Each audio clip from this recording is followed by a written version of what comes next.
Father James, welcome back. Good to be here again, John. This week we're looking at specific countries in South America. Bolivia, Argentina and Venezuela, and also Cuba, which strictly speaking isn't part of South America, but it's pretty close. Pretty close. Yeah. So what's your overall thesis? I think there are some characteristics that these countries, all four of them, have shown recently, and a tendency to increase. And the obvious one is this great loss of civil society and independent institutions. So in all four countries, an independent judiciary, an independent police force, an independent military, and independent education systems are really being eroded seriously. Now, if you take the case of Venezuela, you'll see that the Venezuelan bishops have been complaining for probably a decade about the complete erosion of these other freedoms, especially in the judiciary and especially in the police forces.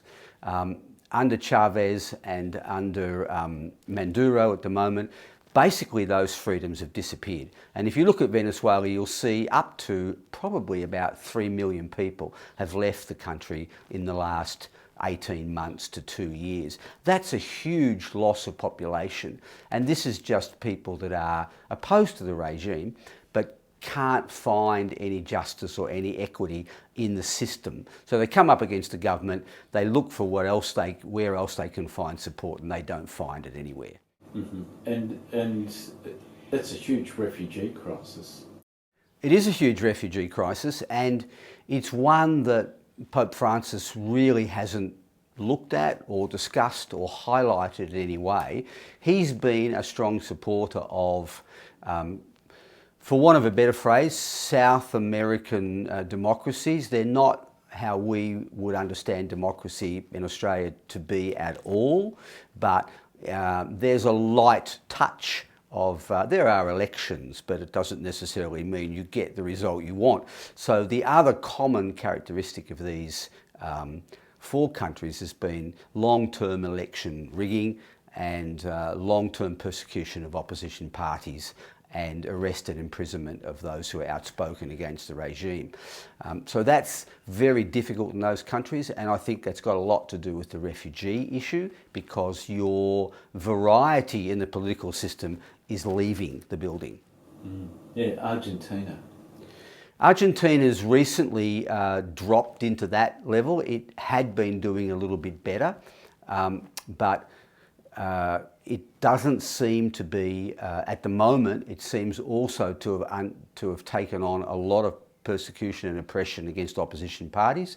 We're seeing the arrest of outspoken people also in Argentina.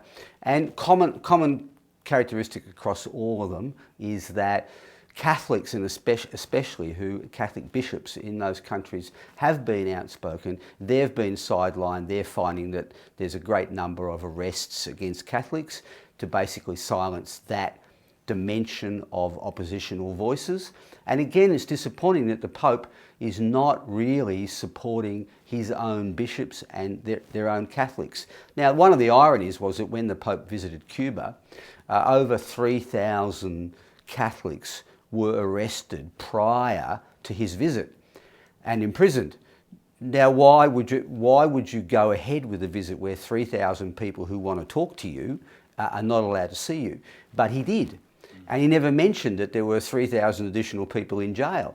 The problem is, these are people that wanted to criticise the Cuban government, the Castros particularly, Real at that stage, to him directly, but he himself was one that didn't allow that to occur. So you're getting very stylised visits from the Pope if he makes visits. They're very orchestrated, and they're all happy occasions, lots of children, lots of singing people and lots of flag waving in the streets, but he is not really being very forthright about the reality of what's happening in those places. But those civil functions, I mean, they're always the same, aren't they? When haven't they had orchestrated crowds with happy children?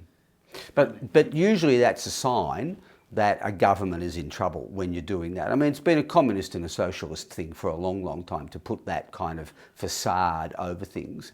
But one of the jobs of the Catholic Church, because the Catholic Church functions by having free speech and by being able to criticise regimes when they don't get things right. Now, we'll do it in Trump's America and we'll do it to Europeans, but we won't do it to South Americans because somehow there might be a payback to Catholics on the ground. Now, there may be. I'm sure there may well be.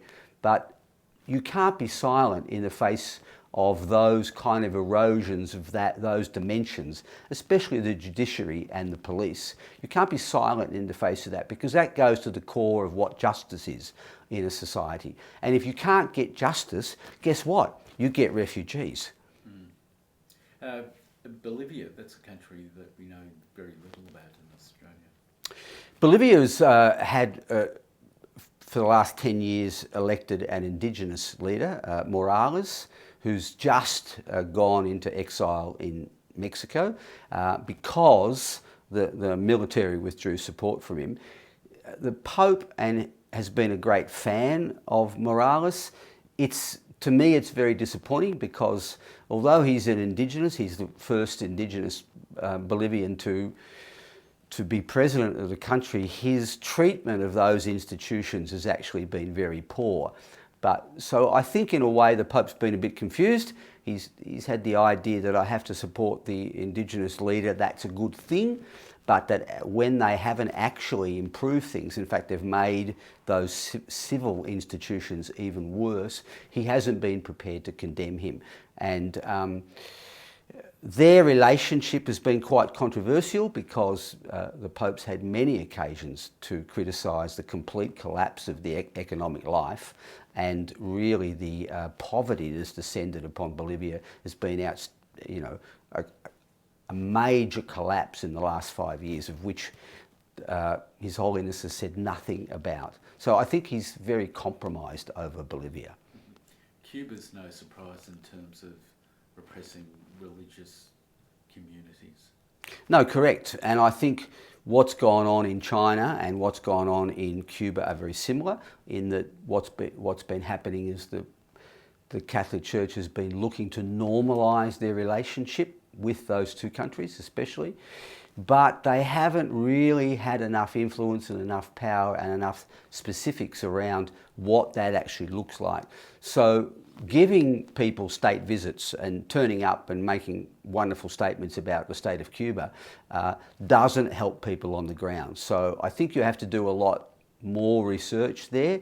The Pope runs the risk, and that's definitely a criticism of him, that he's been taken for a fool as far as Cuba goes, and that Catholic life in Cuba is pretty sad and depressing at the moment. So there's a lot of surveillance and a lot of restrictions and not much activity of criticising the government, and this has not changed. So if you're going to initiate a new kind of diplomatic wave towards a country, you need to ensure that you get something that benefits your people on the ground, and that has definitely not happened in China. It's not happened in Cuba or any of those South American countries either. Father James, thanks very much. Thanks very much, John.